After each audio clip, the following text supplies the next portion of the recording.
Donc j'ai bien entendu les mots du président Tebboune et je souhaite qu'il y ait maintenant un travail de fond qui soit réengagé au service de nos intérêts les uns et les autres, avec exigence, respect, engagement.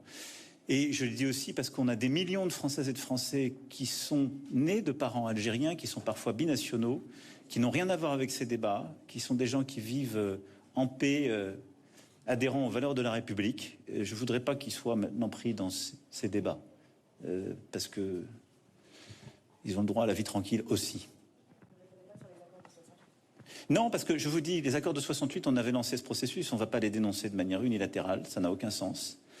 Le problème, à mon avis, dont on parle est beaucoup plus des accords de 94, et nous avions lancé avec le président Tebboune un mouvement pour les moderniser, et on le fera en bon ordre.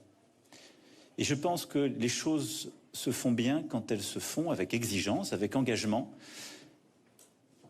mais il ne faut pas qu'elles fassent l'objet de jeux politiques ou qui soient. Il faut qu'elles soient faites avec ce que notre pays mérite quand on parle de sa sécurité, c'est-à-dire un sens du réel et simplement une culture du résultat et de l'efficacité, et ensuite ce que le lien qu'il y a entre nos pays exige. Et donc nous, on veut être respectés, et on le fera aussi avec respect. Une fois que j'ai dit ça, dans l'ensemble, évidemment, de ce que nous avons à faire et de ce que le gouvernement a lancé, et je pense qu'ils ont eu raison de lancer ce débat et de mettre sur la table plusieurs de ces sujets. Il y a évidemment aussi la grande attention que nous portons à plusieurs de dossiers plus spécifiques, et en particulier notre compatriote Boualem Sansal. Et aujourd'hui, sa détention arbitraire, ajoutée à sa situation de santé, nous préoccupe beaucoup.